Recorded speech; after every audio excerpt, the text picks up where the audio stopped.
All right, today we are diving into an absolutely fascinating and, let's be honest, pretty brutal chain reaction in Ethiopian history. We're going to look at how a single conflict kicked off a series of dominoes that, over the next 200 years, would cause a great power to pretty much collapse, turn completely inward, and then remake itself from the ground up. So, how does a regional superpower actually fall apart? Well, it's almost never just one thing, right? It's usually a cascade, a series of crises where the solution to one problem ends up becoming the spark for the very next one.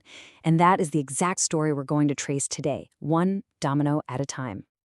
Okay, let's get right into it. Our story kicks off in the early 16th century. At this point, the Horn of Africa is really dominated by two major powers, and they are locked in this fierce competition that's just about to boil over and set the entire region on fire. So, on one side, you've got the centuries-old Christian Kingdom of Ethiopia, a real highland power. And on the other, you have the ambitious and expanding Muslim Sultanate of Adal, based down in the lowlands. Now, while religion was kind of the official reason for their conflict, what they were really fighting over was control of the incredibly lucrative trade routes running right through the region. And at the heart of all of this was one place, the port of Zila. Think of it as the gateway. All the goods moving in and out of the interior had to pass through it. So whoever controlled Zila controlled the money. It was, as the historical sources put it, the bone of contention. And it was the fuel for the inferno that was about to come. Now, what started as this local rivalry, it did not stay local for long. Things escalated, and they escalated big time, pulling in the global superpowers of the day. All of a sudden, this conflict in the Horn of Africa becomes a stage for a much, much larger global struggle. The man who basically lit the fuse was Imam Ahmed ibn Ibrahim al-Ghazi, but you'll know him better by his nickname Grag, which means the left-handed. He was this incredibly charismatic and, frankly, brilliant military leader. He managed to unite all the forces of Adal. We're talking Somali, Afar, and Harari fighters. And, crucially, he got his hands on modern firearms from his powerful allies. But, behind these huge, epic events, there's always a powerful human element. Imam Ahmed's wife, Badi Dilwan Barua, was the daughter of a previous ruler who had been killed in battle. And the sources tell us she was the one who really pushed her husband to seek revenge. It just goes to show you how personal motivations can drive world-changing conflicts. And boy, did things escalate fast.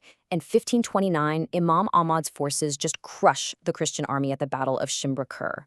By 1535, his empire stretches all the way from Zila to Massawa. The Christian kingdom is desperate, so they appeal to Portugal for help. In 1541, 400 Portuguese musketeers show up. So what does Imam Ahmad do? He brings in 900 of his own Turkish allies. The local war was now officially a global proxy war between the Portuguese and Ottoman empires. Then, in 1543, at the Battle of Wainadega, Imam Ahmed was finally killed and his army was defeated. So, the Christian kingdom had survived, but it was what you'd call a Pyrrhic victory. I mean, they won, but at what cost? The kingdom was completely exhausted, its lands were devastated, and the very foundations of its power were shattered.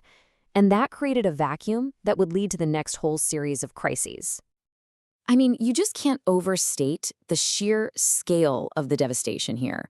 The human and material cost was enormous. Countless historical churches and monasteries were just destroyed. Politically, the destruction of the royal prison at Ombagishn led to all sorts of dynastic problems. But here's the biggest consequence.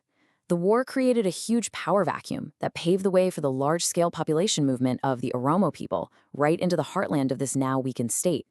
And listen, this was not just some random migration. The Oromo were a highly organized society structured by something called the Gadah system.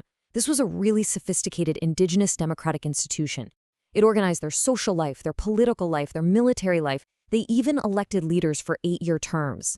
It was this organized society that moved into the territories that the war had left so unstable. And here's where the next domino falls, and it's a big one. The very alliance that saved the kingdom, the Portuguese, would now become the source of a brand new, deeply divisive internal conflict. The solution had just created the next problem. And it really makes you think, doesn't it? What is the price of foreign aid? The Portuguese didn't send soldiers out of the goodness of their hearts. They came with their own agenda, which was to spread Catholicism in the very kingdom they had just helped to save. So the emperor, Susenyos, He's desperate to keep modernizing his army with European tech and expertise. He makes a fateful decision, a truly radical step.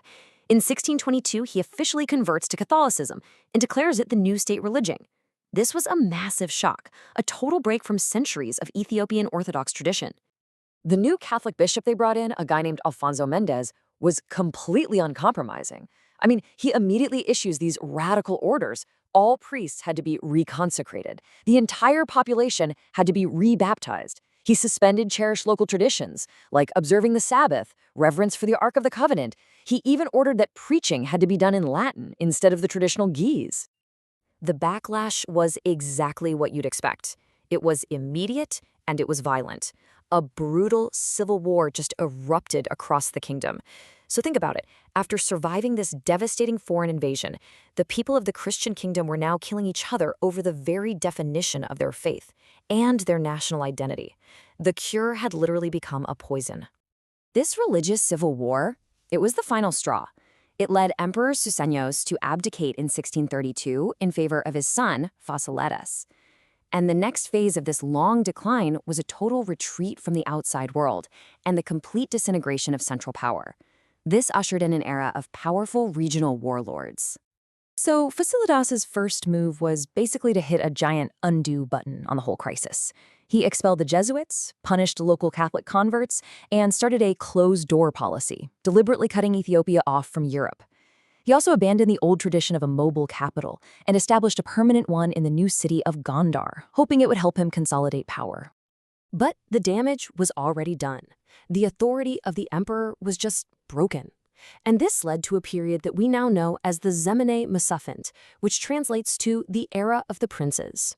It lasted from roughly 1769 to 1855, and it was the absolute lowest point of imperial power in the kingdom's history. And this was the new reality. The emperor, sitting in Gondar, he became a symbol, nothing more, a puppet king with no real army and hardly any money. The real power was held by regional lords. They had their own armies, they collected their own taxes, and they were constantly fighting each other for dominance.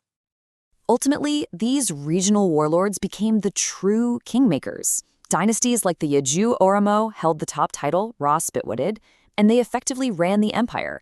They controlled the court, they decided who got to sit on the throne in Gondar, all while the emperor himself was basically a prisoner in his own palace. The kingdom had completely broken apart. Which brings us to our final lingering question. After 2 centuries of these cascading crises, from foreign invasion to religious civil war to political fragmentation, the once mighty kingdom was shattered into a collection of warring fiefdoms. So what kind of leader or what kind of idea could possibly put all those pieces back together? Well, that would be the central challenge for the next chapter of this incredible story.